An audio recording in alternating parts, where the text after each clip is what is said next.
Presiden Amerika Serikat Donald Trump mengingatkan Taiwan untuk tidak mendeklarasikan kemerdekaan dari Cina.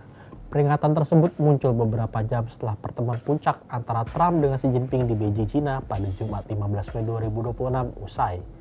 Mengapa Trump yang sebelum ini terbilang cukup mesra dengan Taiwan tiba-tiba bicara seperti itu? Kira-kira ada apa antara Amerika Serikat, Taiwan, dengan Cina?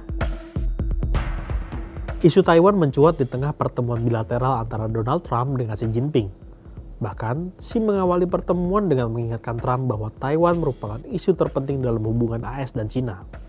Beijing secara terbuka menyatakan ketidaksukaannya terhadap Presiden Taiwan Lai Ching-te yang menganggap pulau itu sudah merdeka. Dalam perjalanan pulang ke Washington, Trump pun mengatakan keinginan Xi agar Taiwan tidak merdeka. Peringatan itu juga menjadi strategi AS menjaga hubungan dengan Cina yang mengklaim Taiwan sebagai bagian dari wilayahnya. So, President Xi and I talked a lot about Taiwan. He thinks they cannot have anything to do with what they're doing. I mean, he's against very much what they're doing. On Taiwan, he does not want to see a fight for independence because that would be a very strong confrontation, and I heard him out.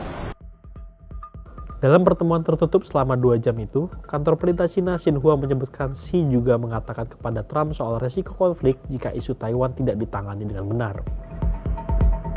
Padahal sebelum ini Amerika Serikat dan Taiwan dikenal memiliki hubungan yang cukup erat sejak perang saudara itu berlangsung.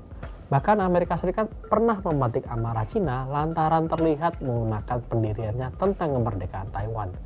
Beijing pun melihat hal itu seperti memberikan sinyal salah kepada separatis.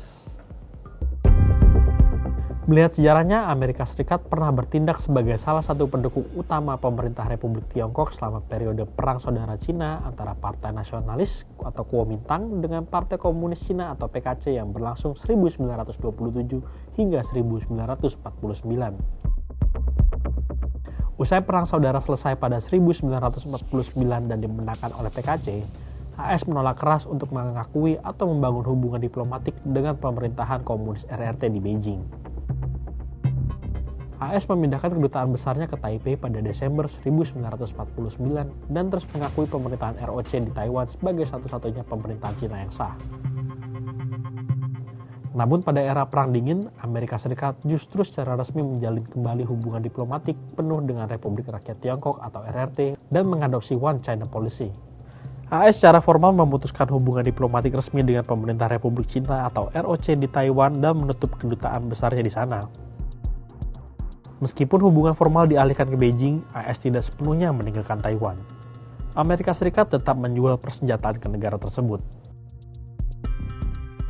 Penjualan dan penyediaan senjata dari Amerika Serikat ke Taiwan diatur oleh Undang-Undang Hubungan Taiwan Relations Act tahun 1979. Undang-undang domestik Amerika Serikat ini mewajibkan Washington untuk menyediakan senjata yang bersifat defensif guna membantu Taiwan. 至于外界所关注的军购议题，众所周知的是，中国持续升高军事威胁，这才是台海与印太区域唯一的不安全因素，也是当前第一岛链周边各国与美方合作积极强化防卫的原因。台湾不能例外，也不会例外。台美军售不仅明载于《台湾关系法》里，美国对台湾的安全承诺，更是对区域威胁的共同吓阻力。 Adapun pada Desember 2025, pemerintahan Trump menyetujui paket penjualan senjata senilai 11 miliar dolar AS untuk Taiwan. Ada lagi paket kedua senilai sekitar 14 miliar dolar AS, tetapi masih menunggu persetujuan Trump. Penjualan senjata Amerika Serikat ke Taiwan ini rupanya menjadi salah satu ganjalan dalam perundingan bilateral antara AS dengan Cina. Kendati demikian, Trump belum memutuskan kelanjutan dari perdagangan persenjataan tersebut. Setelah mengerem hubungan mesranya dengan Taiwan pasca pertemuan bersejarah dengan Xi Jinping, apakah Trump akan melanjutkan kerjasama perdagangan tersebut atau malah sebaliknya?